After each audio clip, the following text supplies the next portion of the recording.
ফুটবলের আঁতুড়ঘর ব্রাজিলে এবার ডাক সাকিবকে ডাক দিয়েছেন দেশটির ক্রিকেটের সভাপতি।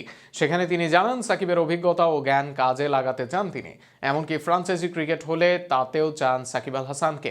সাম্প্রতিক সময়ে এক সাক্ষাৎকারে এমনটাই বলেন ব্রাজিলিয়ান ক্রিকেটের সিইও ম্যাট ফাদারস্টোন। সাকিবকে ঘিরে ফাদারস্টোনের উক্তিকে নিয়ে বিস্তারিত থাকছে প্রতিবেদনে।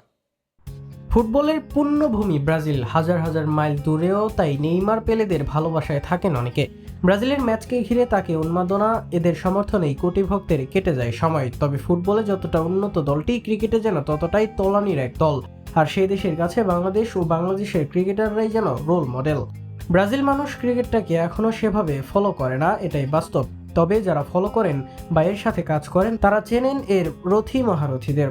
তাদের কাছেই সাকিব আল হাসান এক বড় নাম। বলা যায় ক্রিকেটে নেইমার মেসিদের সমমানের একজন বাংলার ক্রিকেটের নবাব। আর সে কারণেই সাকিবকে পেতে চান তারা। তেমন একজনই ম্যাট ফাদারস্টোন। ব্রাজিল ক্রিকেট বোর্ডের প্রধান এবার জানালেন সাকিবকে পেতে চাওয়ার ইচ্ছার কথা। সাম্প্রতিক সময়ে এক সাক্ষাৎকারে এমনটাই জানান তিনি।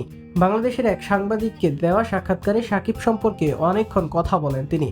তাকে কাছে পেতে চান, নিতে চান তার অভিজ্ঞতা। সাকিবের জ্ঞান ভান্ডারের প্রশংসা করেন। এমনকি যদি কখনো ফ্র্যাঞ্চাইজি ক্রিকেট হয় ব্রাজিলে, তার জন্য সাকিবকে আমন্ত্রণ জানান তিনি।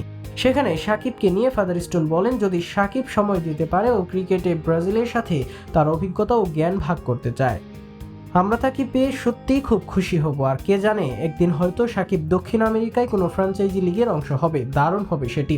আমরা সত্যি সাকিবকে পেতে চাই। সে আসতে চাইলে তার আমন্ত্রণ রইল। তার অভিজ্ঞতা ও জ্ঞানের ভান্ডার আমাদের অনেক কাজে লাগবে। কোনো ফ্র্যাঞ্চাইজি লিগ নেই, কিন্তু কে জানে ভবিষ্যতে হয়তো ব্রাজিলে একটা ফ্র্যাঞ্চাইজি লিগ হবে।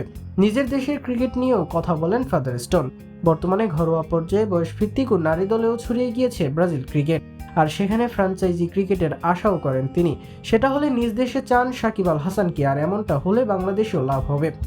অন্তত ব্রাজিলের ক্রিকেটের উন্নয়নে সাহায্য করলে একই দেশ থেকে বাড়বে ফুটবলের সাহায্যের ইচ্ছা। এর বাইরে ব্রাজিলের মানুষের আগ্রহ জন্ম হবে বাংলার ক্রিকেটে। আর এমনটা এক সাকিবে যে উপকৃত হবে বাংলার খেলাধুলার চিত্র, তাতে নেই সন্দেহ।